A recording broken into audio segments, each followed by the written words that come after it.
Hello everyone, कैसे हैं आप सभी। आई होप अच्छे एंड स्वस्थ होंगे और अपनी तैयारी को अच्छे से कंटिन्यू कर रहे होंगे। आप सभी का स्वागत है आपके अपने यूट्यूब चैनल लर्न विद प्रीत चौधरी में। जैसा कि आपने थंबनेल में देखा, आज की जो आपकी क्लास है वो पर्यवेक्षक महिला अधिकारी था, यानी कि जो आपके 7 सितंबर वाला एग्जाम है, आपकी 176 पोस्ट है, उसके लिए ये क्लास होने वाली है। और आज की क्लास में हम फुल लेंथ है वो टेस्ट करेंगे, ठीक है, जो कि आपके पूरे सिलेबस के अकॉर्डिंग होगा, सिलेबस पे होगा, जिसमें आपके राजस्थान का जीके आएगा। राजस्थान के जीके में अगर हम बात करें तो आपके क्या आ जाएगा, राजस्थान की history, art and culture, geography आ जाएगी। उसके साथ साथ है वो आपके इंडियन, आपकी इंडियन हिस्ट्री, और इंडियन हिस्ट्री के साथ साथ आपका क्या आ जाएगा, जो आपके ये इंडियन ज्योग्राफी आ जाएगा। वहीं अगर आपके वर्ल्ड की बात करें तो वर्ल्ड आपके क्या आ जाएगा, वर्ल्ड ज्योग्राफी आ जाएगा, और आपके हिंदी आ जाएगा। हिंदी के क्वेश्चन भी इसी में रहेंगे, ठीक है। साथ में आपके रीजनिंग के क्वेश्चन भी इसमें रहेंगे, और इसमें क्या आ जाएगा, इसके साथ साथ आपका साइंस, जनरल साइंस है, जनरल साइंस के भी क्वेश्चन इसी के अंदर रहेंगे। तो यानी आपका जनरल साइंस के साथ साथ है आपका क्या आ जाएगा, कंप्यूटर साइंस, कंप्यूटर साइंस के भी क्वेश्चन इसमें रहेंगे। यानी पूरा का पूरा जो आपका सिलेबस है वो इसमें कवर होगा। तो आपके लिए full length test series start की गई है। क्यों? क्योंकि ना आप सभी के काफी सारे कमेंट आ रहे थे कि मैम आपने 13 जुलाई वाली जो परीक्षा थी उसका पूरा सिलेबस करवा दिया था, बी पार्ट उसका आपने हमें टेस्ट सीरीज भी प्रोवाइड करवाई, तो आप हमें प्रवेश महिला अधिकारिता यानी 176 पोस्ट वाली जो वैकेंसी हमारी महिला सुपरवाइजर, उसके लिए भी टेस्ट सीरीज है वो प्रोवाइड करवाओ। तो इससे पहले मैं आपको टेस्ट सीरीज खुद करवाऊंगी फुल लेंथ टेस्ट, फिर उसके बाद में मैं आपको बताऊंगी। अगर आपको ये अपनी क्लासेस सही लगे, आपको लगे कि हाँ टेस्ट सीरीज काफी इंपॉर्टेंट है, फिर मैं आपके लिए है वो पेट्स टेस्ट सीरीज है वो प्रोवाइड आपको करवाऊंगी। तो क्लास आपके लिए काफी इंपॉर्टेंट रहने वाली है, शुरू से लेके लास्ट तक देखना है और अपनी तैयारी को जांचना है कि आप इनमें से कितने हैं वो सही कर पाते हो। आपके अगर एग्जाम की बात करें ना, तो आपके 150 क्वेश्चन आने वाले हैं, 150 क्वेश्चन होंगे, ठीक है। 300 नंबर का होगा, 3 घंटे का आपको टाइम मिलेगा, ठीक है। ये आपके एग्जाम में आपकी ये रहने वाली है, ठीक है। तो अब चलिए बढ़ते हैं अपन आगे, और आज का जो टेस्ट है उसको स्टार्ट करते हैं। और आज के टेस्ट के लिए हमारा जो फर्स्ट क्वेश्चन है वो है कि किस मुगल शासक के आदेश पर सिखों के 5वें गुरु अर्जुन देव जी को मार दिया गया था। किसके आदेश पर मार दिया गया था? तो इसमें सबसे पहले अकबर, औरंगजेब, औरंगजेब, शाहजहां और जहांगीर। तो राइट आंसर ऑप्शन है डी हो जाएगा। जब मैं क्वेश्चन पढ़ूं और साथ साथ में ऑप्शन बताऊं तो मेरे आंसर बताने से पहले आपका आंसर है वो टिक हो जाना चाहिए। कमेंट बॉक्स में अपना फीडबैक देना कि आपने कितने क्वेश्चन सही किए हैं, ठीक है। आगे अपन बढ़ते हैं, अगला अपना क्वेश्चन, दूसरा क्वेश्चन, भारत में राष्ट्रीय खेल दिवस है वो कब मनाया जाता है? 29 अगस्त को, 14 नवंबर को, 27 जुलाई को और 2 अक्टूबर को। तो जो भारत में राष्ट्रीय खेल दिवस है तो वो हमारा बनाया जाता है 29 अगस्त को। तो राइट आंसर ऑप्शन है ए हो जाएगा। अगला हमारा कंप्यूटर साइंस का क्वेश्चन है, जिसमें पूछा गया है कि एक कंप्यूटर में स्टोरेज माध्यम की क्षमता की इकाई क्या होती है? यानी जो आपकी स्टोरेज होती है उसमें किस इकाई में उसको मापा जाता है?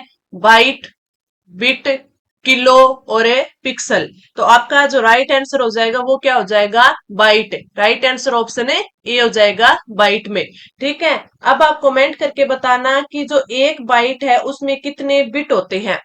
एक बाइट में है वो कितने बिट होते हैं, कितने बिट होते हैं, क्योंकि कई बार क्वेश्चन पूछ लिया जाता है कि एक बाइट में कितने बिट होते हैं। कई बार ये जैसे ना बाइट हो गया, फिर बाद में मेगा बाइट हो गया, गीगा बाइट हो गया, ठीक है, फिर टेरा बाइट हो गया, जीटा बाइट हो गया, ये सारे के सारे इसमें माप की इकाइयां आगे से आगे बढ़ता जाता है। हो सकता है इनमें से एक दो बीच में और भी आएंगे, तो आपको ये चीजें है वो पता होनी चाहिए क्वेश्चंस में, ठीक है। तो आगे बढ़ते हैं अपन, अगला क्वेश्चन, निम्नलिखित में से किस व्यक्ति को सर्वप्रथम भारत रत्न पुरस्कार मिला था? सत्यजीत रे, सी राजगोपालचारी, मदर टेरेसा और सीवी रमन। इनमें से अगर हम बात करें कि सबसे पहले यानी सर्वप्रथम भारत रत्न पुरस्कार है वो दिया गया था, तो वो दिया गया था सी राजगोपालाचारी को, सी राजगोपालचारी को। तो राइट आंसर ऑप्शन है बी हो जाएगा। इस क्लास की पीडीएफ आपको टेलीग्राम चैनल लर्न विद प्रीत चौधरी पर प्रोवाइड करवा दी जाएगी, जिसका लिंक इसी क्लास के डिस्क्रिप्शन बॉक्स में दिया हुआ है। अगला क्वेश्चन है, राष्ट्रपति के निर्वाचन पद्धति में के संबंध में संविधान के किस अनुच्छेद में प्रावधान किया गया है? राष्ट्रपति के निर्वाचन की पद्धति पूछी है अनुच्छेद 52 में, अनुच्छेद 54 में, अनुच्छेद 55 में और अनुच्छेद 58 में। तो आपका जो राइट आंसर हो जाएगा वो हो जाएगा ऑप्शन ए सी। अनुच्छेद 55 है उसमें राष्ट्रपति के निर्वाचन की पद्धति दी गई है, निर्वाचन पद्धति। और एक कई बार जो इंपॉर्टेंट क्वेश्चन पूछा जाता है वो पूछा जाता है आपके अनुच्छेद किससे 61 से, कि अनुच्छेद 61 में क्या है, तो ये क्या है, इसमें महाभियोग है, इसमें महाभियोग है। तो आपको राष्ट्रपति के जो अनुच्छेद 52 से स्टार्ट होकर आपको 61 तक है वो सारे के सारे याद होने चाहिए, 61 तक तो याद होनी चाहिए। आगे आप राष्ट्रपति के सारे अनुच्छेद याद कर पाओ तो उससे अच्छी बात तो कोई हो ही नहीं सकती। इस क्वेश्चन का राइट आंसर ऑप्शन सी। आगे अपन बढ़ते हैं, संविधान के किस अनुच्छेद में केवल ये अपेक्षा की गई है कि राष्ट्रपति का चुनाव निर्धारित समय के अंदर संपन्न करा लिया जाना चाहिए? अब एक क्वेश्चन तो हमने राष्ट्रपति का पूछा, ये ऊपर वाला कि किसमें इनके निर्वाचन की पद्धति दी हुई है, काफी सिंपल था, हम डायरेक्टली इसको याद कर सकते थे, ठीक है। लेकिन अगला जो क्वेश्चन है वो देखिए, इसकी लैंग्वेज किस प्रकार बना दी कि संविधान के किस अनुच्छेद में केवल यह अपेक्षा की गई है कि राष्ट्रपति का चुनाव निर्धारित समय के अंदर संपन्न करा लिया जाना चाहिए। तो इस प्रकार जब क्वेश्चन आ जाते हैं तो थोड़ा सा मुश्किल हो जाता है हमारे लिए आंसर दे पाना, और ये हमारे लिए आसान कब होगा, जब अपन प्रैक्टिस पर प्रैक्टिस है वो करेंगे, टेस्ट पर टेस्ट देंगे। अभी आपके पास टाइम है, काफी सारा टाइम पड़ा है, तो आपको रोज का एक टेस्ट है वो सोल्यूशन करना चाहिए। मैंने 13 जुलाई वाले एग्जाम के लिए भी आप सभी को बोला था कि आपको है वो टेस्ट सीरीज देनी चाहिए, एक महीना पड़ा था तभी बोला था कि रोज के आप 2 टेस्ट करोगे ना तो आप मान के चलो कि आपने 400 क्वेश्चन तो किए ही किए हैं, ठीक है। तो आप रोज के 400 क्वेश्चन करोगे और आपके पास 30 दिन थे, ठीक है, तो कितने हो गए, 4 ते 12, 12,000 आपके क्या हो गए, क्वेश्चन हो गए, तो आप इतने कर सकते थे। लेकिन वो ये ना कि अपना अपना माइंड चलता है, आपको जैसा अच्छा लगे। हाँ, इस क्वेश्चन के आंसर की बात करें तो अनुच्छेद 55, 58, 62 और 64। तो हमारा जो राइट आंसर हो जाएगा वो कौन सा हो जाएगा, ऑप्शन है सी, अनुच्छेद, सॉरी, आपका क्या हो जाएगा, निर्वाचन पद्धति के इसमें यह पूछा गया है कि किसमें निर्धारित समय की बात की गई है, तो निर्धारित समय है वो 62 में दिया हुआ है, राइट आंसर ऑप्शन है सी हो जाएगा, अनुच्छेद 62 में। उपराष्ट्रपति राष्ट्रपति के पद त्याग की सूचना सर्वप्रथम किसे देता है? लोकसभा अध्यक्ष को, राज्यसभापति को, राज्यसभा सभापति को, प्रधानमंत्री को और सर्वोच्च न्यायालय के मुख्य न्यायाधीश को। तो जो उपराष्ट्रपति राष्ट्रपति के पद त्याग की जो सबसे पहले सूचना है वो लोकसभा अध्यक्ष यानी स्पीकर को देता है, तो राइट आंसर ऑप्शन ए हो जाएगा, किसे देता है, स्पीकर को। आगे अपन बढ़ते हैं, अगला क्वेश्चन। अब यहाँ पर इंडिया ज्योग्राफी का क्वेश्चन आया है, भारत में नदी पर बना सबसे लंबा पुल कौन सा है? गोदावरी सेतु जो गोदावरी नदी पर बना है, विक्रमशिला सेतु जो गंगा नदी पर बना है, नेहरू सेतु जो कि सोन नदी पर बना है, और जो महात्मा गांधी जो कि गंगा नदी पर बना है। तो राइट आंसर ऑप्शन है डी हो जाएगा, भारत का सबसे लंबा पुल महात्मा गांधी जो गंगा नदी पर बना है। अगला क्वेश्चन आपके इंडियन हिस्ट्री का आता है, भारत में सिकंदर लोदी का शासनकाल कब से कब तक था? 1421 से 1434 ईस्वी, 1451 से 1489 ईस्वी, 1489 से 1570 ईस्वी और 1570 से 1526 ईस्वी। तो इसमें जो आपका राइट आंसर हो जाएगा वो हो जाएगा 1489 से 1570 ईस्वी, 17 ईस्वी, ठीक है, तक सिकंदर लोदी का शासन था। तो राइट आंसर ऑप्शन सी हो जाएगा, 1589 से 1517। अगला अपना क्वेश्चन है, भारत की सड़क प्रणाली का विश्व में कौन सा स्थान है? दूसरा, चौथा, पांचवा और छठा। तो आपका जो राइट आंसर होगा वो हो जाएगा सेकंड, तो ऑप्शन है ए, दूसरा स्थान है, कौन सा, दूसरा। आगे अपन बढ़े, अगला क्वेश्चन, किसी क्षेत्र की औसत जलवायु को जानने के लिए निम्न में से किसका योगदान नहीं होता जलवायु क्षेत्र में? ठीक है, वर्षा का, वायु की गति का, वृक्षों की संख्या का और आर्द्रता का। तो आपको पता है कि वर्षा भी इंपॉर्टेंट होती है, वायु की गति भी उस जलवायु जलवायु क्षेत्र के लिए इंपॉर्टेंट होती है। भी अपन किसी जलवायु क्षेत्र या जलवायु प्रदेश का विभाजन कर रहे हैं या उसकी जानकारी ले रहे हैं, तो वृक्षों की संख्या भी इंपॉर्टेंट, आपकी आर्द्रता भी इंपॉर्टेंट होती है, लेकिन वृक्षों की संख्या इंपॉर्टेंट नहीं होती। तो राइट आंसर ऑप्शन है सी हो जाएगा। ठीक है, आगे अपन बढ़ते हैं। राष्ट्रपति का चुनाव किस विधि द्वारा किया जाता है? हमने देखा कि जो राष्ट्रपति का चुनाव हमसे पूछा गया कि राष्ट्रपति की निर्वाचन पद्धति है वो किस अनुच्छेद में है, तो हमने बोला अनुच्छेद किस में है, आपकी 55 में है। फिर हमसे पूछा गया कि जो आपकी राष्ट्रपति का चुनाव है वो निर्धारित समय के अंदर संपन्न करवाया जाए, ये किस अनुच्छेद में बोला गया है, तो ये बोला गया है अनुच्छेद 62 में। अब पूछा गया है कि जो राष्ट्रपति की चुनाव पद्धति होती है वो कौन सी होती है? चुनाव पद्धति कौन सी होती है? प्रत्यक्ष निर्वाचन द्वारा, अप्रत्यक्ष निर्वाचन द्वारा, ए और ब दोनों, और इनमें से कोई नहीं। तो राष्ट्रपति का चुनाव होता है वो अप्रत्यक्ष निर्वाचन विधि द्वारा होता है। तो राइट आंसर ऑप्शन है बी हो जाएगा। आगे अपन बढ़े, अगला क्वेश्चन। भारत में राष्ट्रपति का पद संविधान के किस अनुच्छेद द्वारा उपबंधित है? उपबंधित है यानी कहने का मतलब क्या है कि सबसे फर्स्ट राष्ट्रपति का जो अनुच्छेद है वो, यानी किसमें दिया गया है कि एक राष्ट्रपति होना चाहिए। 61 में मैंने आपको फर्स्ट क्वेश्चन में बताया था क्या है, महाभियोग। अनुच्छेद 58, अनुच्छेद 55 में क्या है, निर्वाचन की पद्धति। अनुच्छेद 52 में क्या है कि एक राष्ट्रपति है वो होना चाहिए। तो राइट आंसर ऑप्शन है डी हो जाएगा। कमेंट करके बताओ कि जो अनुच्छेद 58 है वो किस लिए दिया हुआ है, राष्ट्रपति का कि क्या काम इसमें आता है। Right answer option D.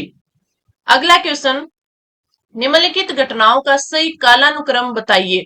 आपके इंडियन हिस्ट्री का क्वेश्चन है। मुस्लिम लीग की स्थापना होती है, फिर बाद में अखिल भारतीय छूत लीग की स्थापना, अखिल भारतीय ट्रेड यूनियन कांग्रेस की स्थापना और भारतीय राष्ट्रीय कांग्रेस की स्थापना। तो इसमें अगर हम बात करें तो सबसे पहले भारतीय राष्ट्रीय कांग्रेस की स्थापना होती है, जो कब होती है, 1985 में होती है। ठीक है, उसके बाद अगर हम बात करें तो उसके बाद आपके जो ये मुस्लिम लीग है इसकी स्थापना होती है। ठीक है, उसके बाद में आपके क्या होता है कि जो अखिल भारतीय ट्रेड यूनियन कांग्रेस की स्थापना होती है, थर्ड नंबर पे ये आएगा। अखिल भारतीय छूत लीग की स्थापना होती है, उसके बाद तो 4 नंबर पर ये आएगा। तो इसका क्रम क्या हो गया, क्रम हो जाएगा 4, फिर बाद में 4 के बाद में क्या आ जाएगा, 1, 1 के बाद में क्या आ जाएगा, 3, 4 1 3 2, 4 1 3 2, 4 3 4 1, ये वाला ऑप्शन है डी आ जाएगा। ठीक है, और ऐसे क्वेश्चन होते हैं इसमें, अगर मान लीजिए आपको इसमें से शुरू वाले दो का ही पता था कि हमें भारतीय राष्ट्रीय कांग्रेस की स्थापना का पता था, और एक आपको क्या पता था, मुस्लिम लीग का पता था। तो इस प्रकार हम अगर ऑप्शन को एलिमिनेट करेंगे कि पहले तो चौथा आना चाहिए फिर आपका फर्स्ट आना चाहिए, तो हमारे एलिमिनेट से भी आंसर टिक हो जाएगा, क्योंकि एक का पता होने से तो दो में कंफ्यूजन हो जाएगा। लेकिन अगर दो पता है तो हमें पता चल जाएगा कि ये तीन तो नहीं होंगे। राइट आंसर ऑप्शन है डी होगा। आगे बढ़ते हैं। राष्ट्रीय आपात की घोषणा राष्ट्रपति द्वारा किस आधार पर की जाती है? जो ये ऑप्शन दिए ना, युद्ध के आधार पर, बाह्य आक्रमण के आधार पर, सशस्त्र विद्रोह के आधार पर, और उपरोक्त सभी। ये आक्रमण है। ठीक है, इसमें देखें तो इसमें जो राष्ट्रपति द्वारा आपात की घोषणा है वो ये तीनों के तीनों आधार पर की जाती है। तो राइट आंसर ऑप्शन है डी हो जाएगा। जो अनुच्छेद 352 में है ना वो। अम्लीय माध्यम से कार्य करने वाला एंजाइम कौन है? ये आपके जर्नल साइंस जीएस का क्वेश्चन है। मैंने बोला था ना कि आपके टेस्ट में आपके जो आपके महिला अधिकारिता वाला जो पूरा का पूरा सिलेबस दिया गया है उस सिलेबस के सारे क्वेश्चन इसमें होंगे। अब तक हमने कंप्यूटर का भी क्वेश्चन कर लिया, हमने आपके इंडियन हिस्ट्री का, इंडियन ज्योग्राफी का, हमने पॉलिटी के भी क्वेश्चन कर लिए, वर्ल्ड ज्योग्राफी का भी क्वेश्चन कर लिया। तो ये सारे क्वेश्चन यानी सारा सिलेबस इसमें आपका मिक्स है और फुल लेंथ ये टेस्ट है। इसमें बात करें अम्लीय माध्यम से कार्य करने वाला एंजाइम पूछा है, कौन सा होता है? माल्टेज, पेप्सिन, ट्रिप्सिन और टाइलिन। तो आपका जो राइट आंसर होगा ऑप्शन बी हो जाएगा। पेप्सिन है वो अम्लीय माध्यम से कार्य करने वाला एंजाइम है। आगे अपन बढ़े। ऊंट रेगिस्तान में आसानी से चल लेता है क्योंकि उसकी त्वचा मोटी होती है, वह शरीर में जल स्तर बनाए रख सकता है, गर्मी से बचने के लिए उसकी त्वचा के नीचे वसा की एक परत होती है, और उसकी टांगे लंबी होती है और पंजों में पेड़ लगी होती है या पेड़ होते हैं। अब आपको देखें कि ये बोला है कि ऊंट रेगिस्तान में आसानी से चल लेता है, चलने के लिए बोला है, यानी उसके पैरों से रिलेटेड चीज होगी। ठीक है। अगर ये बोल देता ना कि ऊंट रेगिस्तान में रहता है, फिर भी वो कई दिन तक पानी पिए बिना रह सकता है, तो आपकी ये आ सकता था कि गर्मी से बचने के लिए उसकी त्वचा के नीचे वसा की एक परत होती है। ठीक है। इसमें इसका राइट आंसर हो जाए ऑप्शन डी, कि उसकी टांगे वो भी लंबी होती है और उसके पंजों में पैड लगी होती है, यानी वो आसानी से रेतीली मिट्टी में है वो चल सकता है। अगला क्वेश्चन, विश्व विकास रिपोर्ट एक वार्षिक प्रकाशन है, यानी विश्व विकास रिपोर्ट है वो किसके द्वारा प्रकाशित की जाती है? यूनिसेफ की है, यूएनडीपी की है, डब्ल्यूटीओ की है, और वर्ल्ड बैंक की है। ठीक है। इसमें अगर आपसे पूछे तो आपको बताना है कि जो विश्व विकास रिपोर्ट है वो वर्ल्ड बैंक की है, तो राइट आंसर ऑप्शन है डी हो जाएगा। अगला क्वेश्चन, निम्नलिखित में से कौन सा युग्म सही है? जीव, इसमें क्या बताना है? मिल्खा सिंह है, वो टेनिस से रिलेटेड है। ठीक है। झूलन गोस्वामी है, क्रिकेट से रिलेटेड है। बाईचुंग भूटिया है, हॉकी से रिलेटेड है। पंकज आडवाणी है, वो बैडमिंटन से रिलेटेड है। तो इसमें सही बताना है। आपको पता है मिल्खा सिंह वो टेनिस से नहीं है, एक एथलीट है। झूलन गोस्वामी क्रिकेट से, हाँ ये बिल्कुल सही है, तो राइट आंसर ऑप्शन है बी हो जाएगा। ये एक अच्छी बॉलर है झूलन गोस्वामी। आगे अपन बढ़े, वन अनुसंधान संस्थान कहाँ है? देहरादून में, भोपाल में, लखनऊ में और दिल्ली में। अगर वन अनुसंधान संस्थान की बात करें तो ये आपके देहरादून में है, तो राइट आंसर ऑप्शन है ए हो जाएगा। आगे अपन बढ़े, पद पर रहते हुए मरने वाले भारत के प्रथम राष्ट्रपति थे। क्या पूछा है? प्रथम राष्ट्रपति पूछा है, लेकिन उन्होंने पूछा है कि वो पद पर मरने वाले।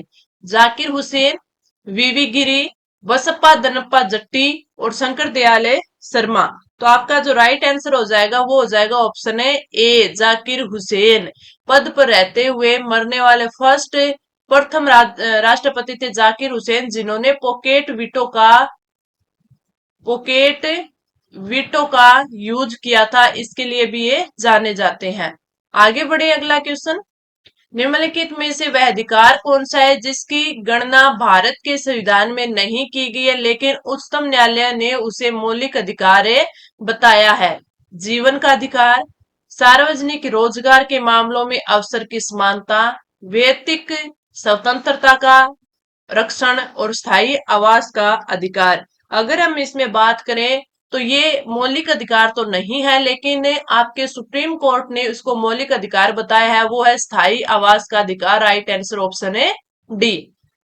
कमेंट करके जरूर बताना कि आपको जो ये क्लास है वो कैसी लग रही है, आपके लिए इम्पोर्टेंट है कि नहीं है, और आपके कितने क्वेश्चन इसमें सही हो रहे हैं। ठीक है। खुले बाजार का प्रचलन क्या होता है? खुले बाजार का प्रचालन है वो क्या होता है? SEBI यानी सेबी पंजीकृत दलालों की गतिविधियां, भारतीय रिजर्व बैंक द्वारा मुद्रा की बिक्री, सरकार द्वारा श्रेष्ठ प्रतिभूतियों का बेचा जाना, और आपके FII द्वारा शेयरों की बिक्री। तो आपका जो राइट आंसर होगा कि खुले बाजार का प्रचालन है वो होता है सरकार द्वारा श्रेष्ठ प्रतिभूतियों का बेचा जाना, तो राइट आंसर ऑप्शन है सी हो जाएगा।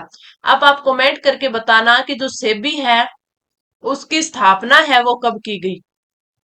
स्थापना कब की गई और ये किस एक्ट का है? किस एक्ट का है?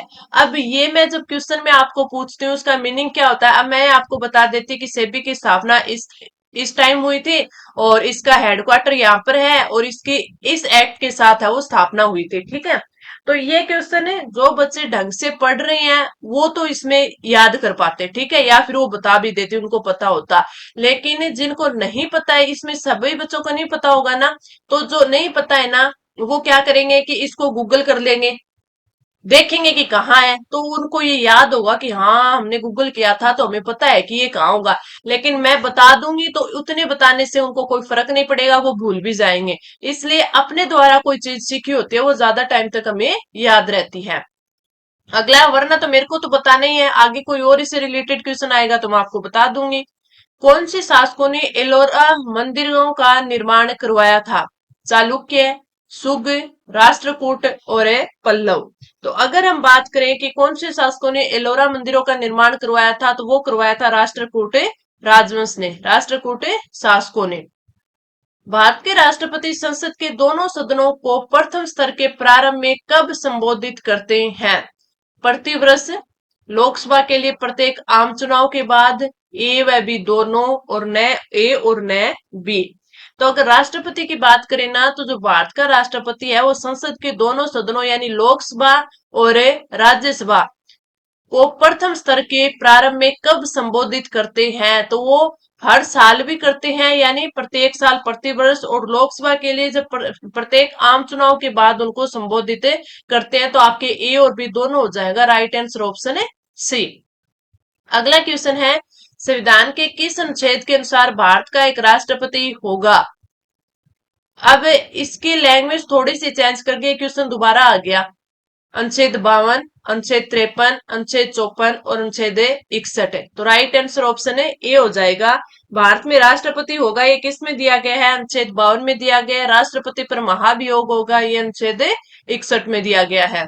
किस राष्ट्रपति के समय प्रथम बार राष्ट्रपति पद के लिए दूसरे चक्कर की मतगणना हुई थी? इंपॉर्टेंट क्वेश्चन है। जाकिर हुसैन, वीवी गिरी, और बसप्पा दनप्पा जट्टी और शंकर दयाले शर्मा। तो इसका जो राइट आंसर हो जाएगा वो हो जाएगा वीवी गिरी। वीवी गिरी, वीवी गिरी है, उनके टाइम है वो राष्ट्रपति जब वो बने थे तो प्रथम बार राष्ट्रपति पद के लिए दूसरे चक्कर की मतगणना हुई थी। तो राइट आंसर ऑप्शन है बी। भारत के प्रथम सिख राष्ट्रपति थे मोहम्मद हिदायतुल्लाह, ये तो नहीं हो सकते क्योंकि नाम से ही पता चल रहा है। डॉक्टर राजेंद्र प्रसाद, डॉक्टर फखरुद्दीन अली अहमद और ज्ञानी जेल सिंह। तो आपका जो राइट आंसर होगा वो ऑप्शन देख के पता चल गया कि राइट आंसर ऑप्शन है डी हो जाएगा। आगे बढ़ते हैं, अगला क्वेश्चन, किस क्षेत्र में अधिकांश मौसम संबंधित गतिविधियां होती है? आयन मंडल, क्षोभ मंडल, समताप मंडल और क्षोभ सीमा। तो आपका जो राइट आंसर होगा वो हो जाएगा आपका ऑप्शन है ए, क्षोभ मंडल होता है। क्षोभ मंडल में मौसम संबंधित गतिविधियां होती हैं। Right answer option B. निक्षेप सेवाओं का अभिप्राय क्या है? सावधि जमा की एक नई योजना, स्टॉक एक्सचेंज के नियमन की एक विधि, प्रतिभूतियों के सुरक्षित रखरखाव के लिए एक एजेंसी, और निवेशकों के लिए एक सलाहकारी सेवा। अगर हम निक्षेप सेवाओं का बात करें तो उससे क्या मीनिंग होता है उसका, या फिर उससे क्या अभिप्राय होता है? तो वो जब निवेशकों के लिए सलाहकारी सेवा होती है उससे वो अभिप्राय रखती है। तो राइट आंसर ऑप्शन डी, निवेशकों के लिए एक सलाहकारी सेवा। रॉयल सोसाइटी ऑफ लंदन का प्रथम भारतीय फेलो कौन था? प्रथम भारतीय फेलो कौन था? श्रीनिवास रामानुजन, ए सी वाडिया, सीवी रमन और पीसी महालनोबिस। महालनोबिस। तो इंपॉर्टेंट भी है क्वेश्चन, और आपका राइट आंसर आ जाएगा ए सी वाडिया है वो रॉयल सोसाइटी ऑफ लंदन का प्रथम भारतीय फेलो था। काफी इंपॉर्टेंट क्वेश्चन है। ये ऐसे क्वेश्चन आप बहुत कम जगह पढ़ पाते हो, और ये आपके क्वेश्चन है वो आ जाते हैं, और बहुत कम जो स्टूडेंट है, अभ्यर्थी हैं, वो इसका राइट आंसर कर पाते हैं। तो इसलिए टेस्ट सीरीज ज्यादा से ज्यादा देनी चाहिए। अजंता चित्रकारी की विषय वस्तु निम्नलिखित में से किससे संबंधित है? यानी जो अजंता एलोरा के जो क्या है चित्र है वो किससे रिलेटेड है? जैन धर्म से, बौद्ध धर्म से, वैष्णव मत से और शैव मत से। तो आपका जो राइट आंसर है वो है बौद्ध धर्म, बौद्धिज्म। ठीक है, तो अजंता चित्रकारी है वो बौद्ध धर्म से रिलेटेड है। Right answer option B. अगला क्वेश्चन है, निम्नलिखित में से किसे भूमध्य सागर की कुंजी कहा जाता है? स्वेज नहर को, वर्ल्ड ज्योग्राफी का क्वेश्चन आ गया, बोनिफेसियो स्ट्रेट को, जिब्राल्टर संधि को, और मेसाना जल संधि को, मेसाना जल संधि को। तो आपका जो राइट आंसर होगा वो तो हो जाएगा जिब्राल्टर संधि। Right answer option C, Gibraltar संधि। भूमध्य सागर की कुंजी कहा जाता है जिब्राल्टर संधि को। अब एक चीज बताती हूँ मैं आपको कि ये जो आपके वर्ल्ड ज्योग्राफी है, वर्ल्ड ज्योग्राफी है, इस वर्ल्ड ज्योग्राफी के 250 वेरी इंपॉर्टेंट क्वेश्चन मैंने आपको करवाए थे। एमसीक्यू सीरीज है, मैंने करवा रखी है। अगर आपको अच्छे से पूरा का पूरा जो आपको वर्ल्ड ज्योग्राफी अच्छे से क्लियर करना है विद एमसीक्यू यानी एमसीक्यू के साथ है, तो आपको वो क्लासेस जरूर लेनी चाहिए। शायद 5 से 6 क्लास है और उसमें मैंने 250 क्वेश्चन की ये सीरीज है। इसकी 1 या 2 क्लास है, वो लास्ट वाली बची हुई है, मैंने अभी तक करवाई नहीं है। अगर आपका उस पे है वो पॉजिटिव व्यू रहता है, आप अच्छे से उसमें फीडबैक देते हो, तो वो क्लास भी मैं आपको करवा दूंगी। इन 250 क्वेश्चंस में आपकी पूरी की पूरी ज्योग्राफी वर्ल्ड ज्योग्राफी कंप्लीट हो जाती है, जिसमें आपके महासागर और महाद्वीप दोनों है। महाद्वीप में आपके सारे जैसे झील का टॉपिक, नदी का टॉपिक, आपके औद्योगिक क्षेत्र, आपके जल संधिया, आपका मरुस्थल और जितने भी टॉपिक बन सकते हैं, पर्वत, पठार, सारे के सारे टॉपिक, आपके ज्वालामुखी, सारे के सारे टॉपिक मैंने इसमें कवर करवाए हैं।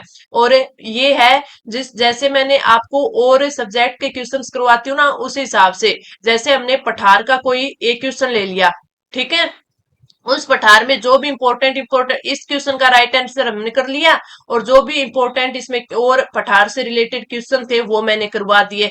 इस प्रकार हर एक टॉपिक से, जैसे पठार के मैंने है वो 7 से 8 क्वेश्चन आपको करवा दिए, ज्वालामुखी के 6 से 7 करवा दिए, जो आपके क्या है महाद्वीप, जो सारे महाद्वीप है उनकी जो सर्वोच्च चोटियां है उनके मैंने 6 7 आपको क्वेश्चन है वो करवा दिए। इस प्रकार पूरा का पूरा वर्ल्ड ज्योग्राफी मैंने आपको विद एमसीक्यू करवाया हुआ है।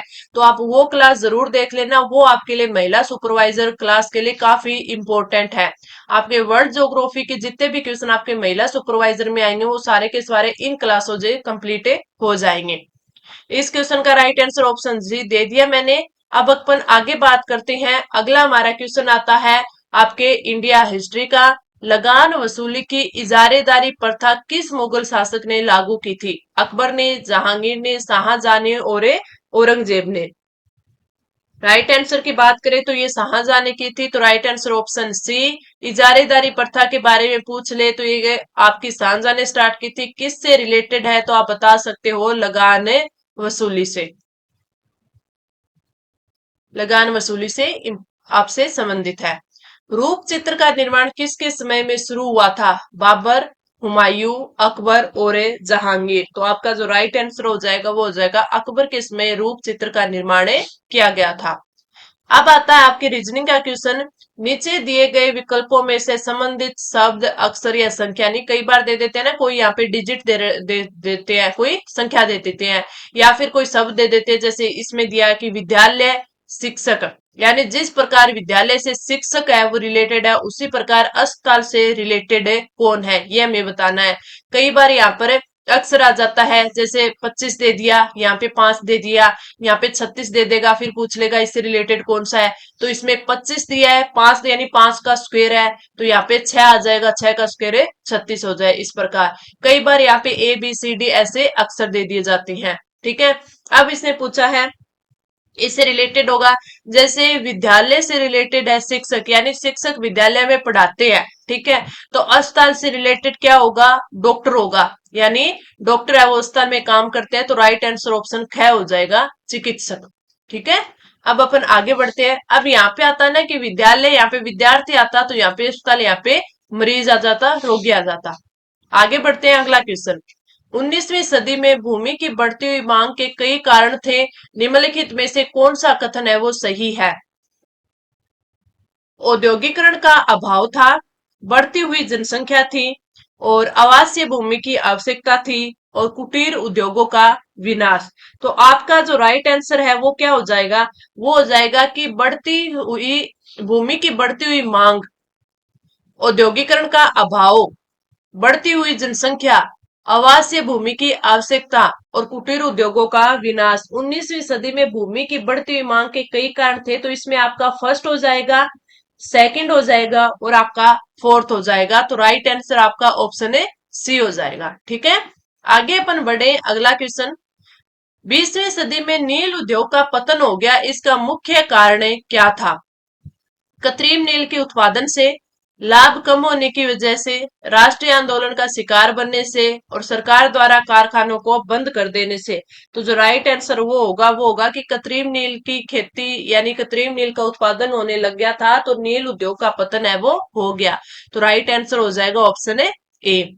ठीक है, अपन आगे बढ़ते हैं। अगला क्वेश्चन है हमारे, फिर रीजनिंग का आ गया जिसमें वर्ल्ड रिलेशंस के क्वेश्चन आते हैं ना, कि ए बी की बहन है तो अपन लिख लेंगे ए है वो बी की बहन है, यानी ए तो बहन है, गर्ल है, बी का हमें पता नहीं। बी की शादी डी से हुई है तो बी की शादी डी से हुई है, यानी इस ये या तो हो सकता है पति हो या पत्नी हो। बी और डी की पुत्री जी है, यानी बी और डी की पुत्री है वो जी है, यानी जी एक गर्ल है।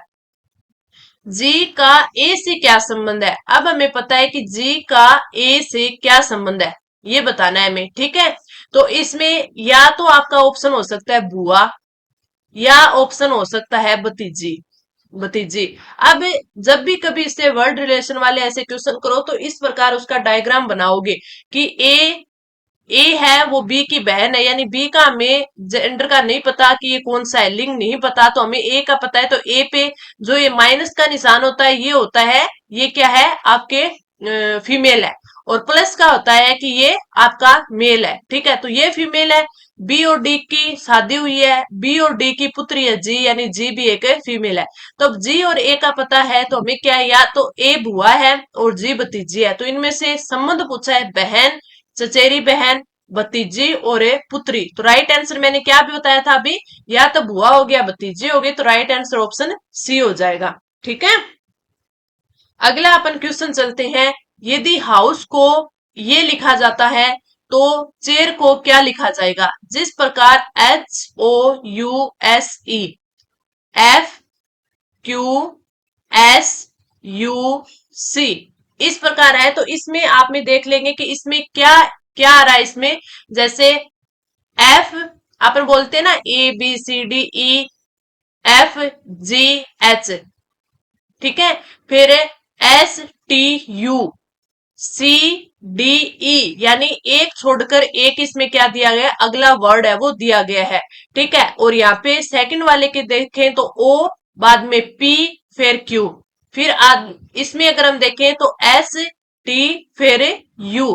ठीक है, तो इसी प्रकार अगर अपन को चेयर का बताना है, CHAI चेयर का बताना है, तो अपन को क्या देखना होगा, इसमें बोला है OPQ, तो अब अपन को इसका तो एक पहला देखना है और इसका एक आगे वाला आने वाला पहला देखना है। ठीक है, तो इससे आपका जो राइट आंसर है वो क्या हो जाएगा कि ए लिखा हमने, ए के बाद बी आया, बी के बाद सी आ गया। ठीक है, फिर एच के बाद में क्या, HIJ, फिर अपन ने देखा यहाँ पे y आएगा, y के बाद में z आता है, z के बाद में फिर ए आता है, और i की बात करें तो I, J और K आ जाएगा। ठीक है, और फिर अगर हम p की बात करें तो PQR, तो R आ गया। ठीक है, तो आपका जो राइट आंसर है ये हो जाएगा, ये कहां पर है, AJYKP, AJYKP, तो राइट आंसर ऑप्शन है डी हो जाएगा। इस प्रकार हमें ये क्वेश्चन करने होते हैं। ठीक है, आई होप आपको अच्छे से समझ आ गया, बिल्कुल इजी वे में आपको समझा रही हूँ,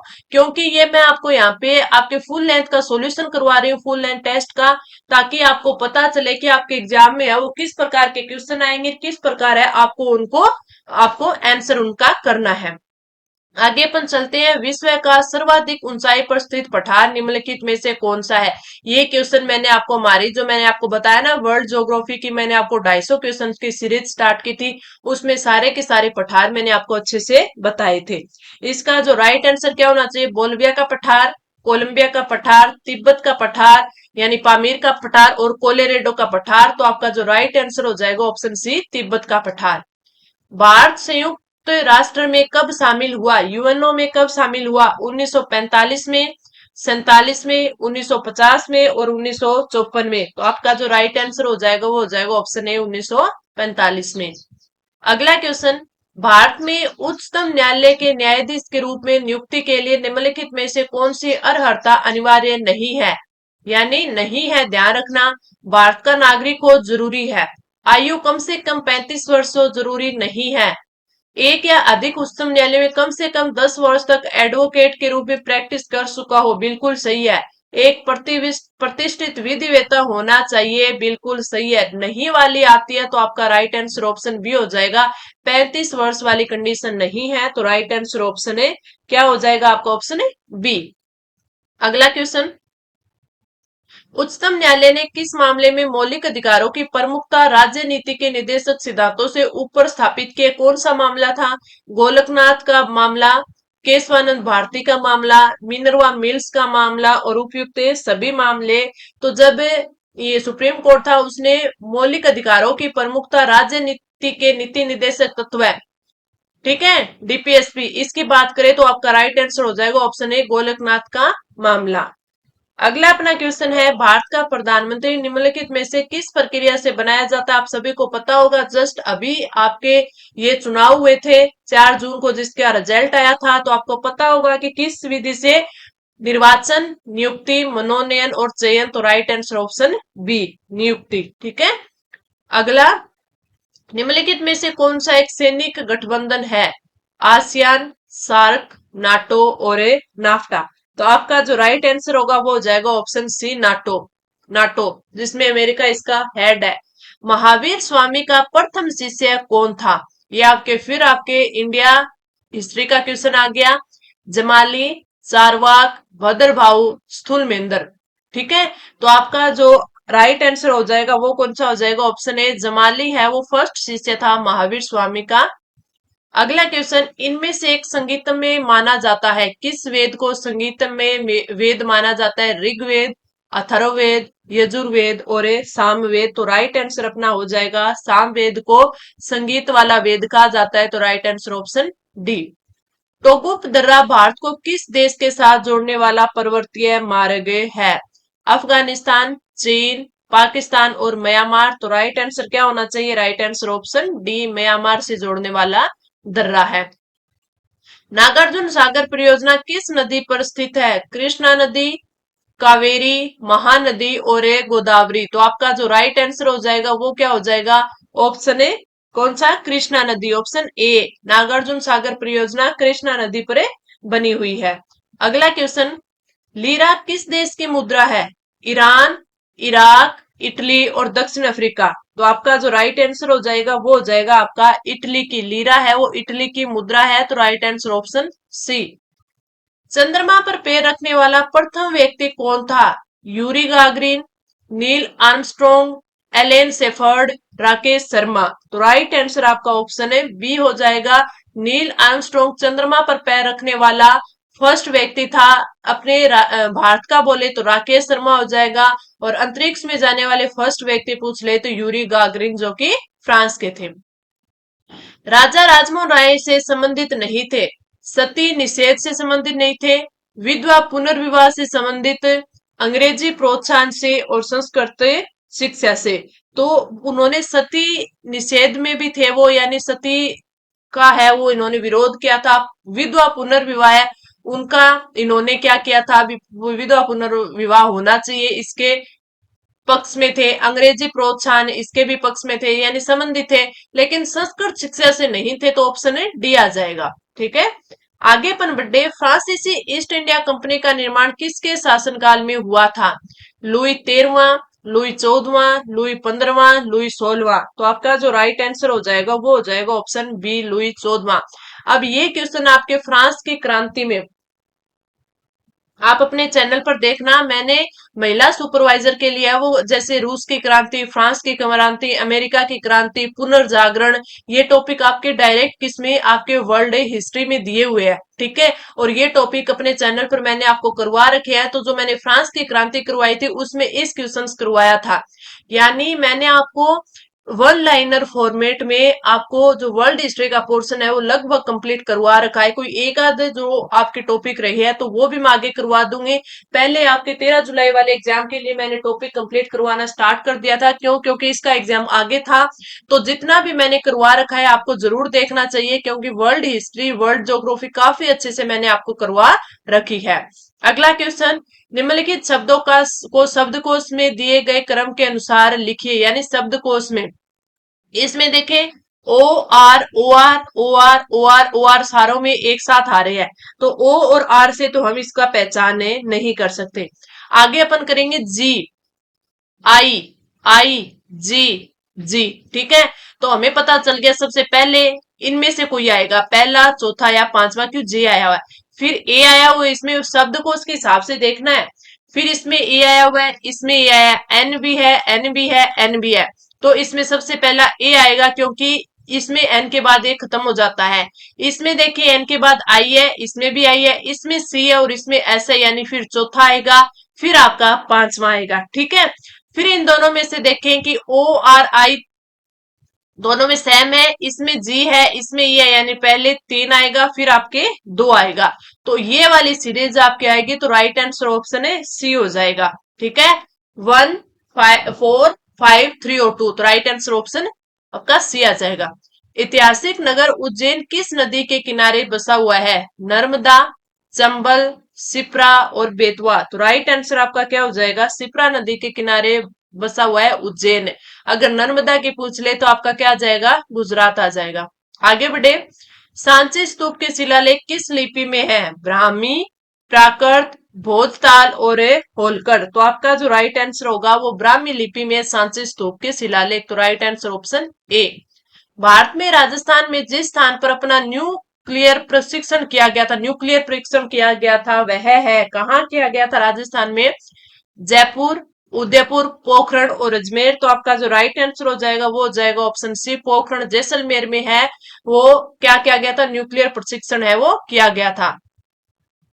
बेलूर मठ किस संस्था का मुख्यालय है? आर्य समाज का, रामकृष्ण मिशन का, सेवाश्रम का और इनमें से कोई नहीं। तो राइट आंसर आपका आ जाएगा ये है, रामकृष्ण मिशन का मठ है। तो राइट आंसर ऑप्शन है बी। अगला क्वेश्चन, अखिल भारतीय कालिदास समारोह का आयोजन कहाँ होता है? मध्य प्रदेश, राजस्थान, बिहार और उत्तर प्रदेश। तो जो अखिल भारतीय कालिदास समारोह का आयोजन है वो मध्य प्रदेश यानी एमपी में होता है। तो राइट आंसर आपका क्या हो जाएगा? ऑप्शन है ए हो जाएगा। ये मैंने फुल लेंथ टेस्ट के आपको 60 क्वेश्चन करवाए हैं, क्लास काफी लंबी हो जाएगी, इसलिए मैं इसके आगे के जो क्वेश्चन है, आगे के कितने क्वेश्चन बच गए? 40 प्लस 50 यानी 150 नंबर का आपका कितना आता है? आपका पेपर आता है।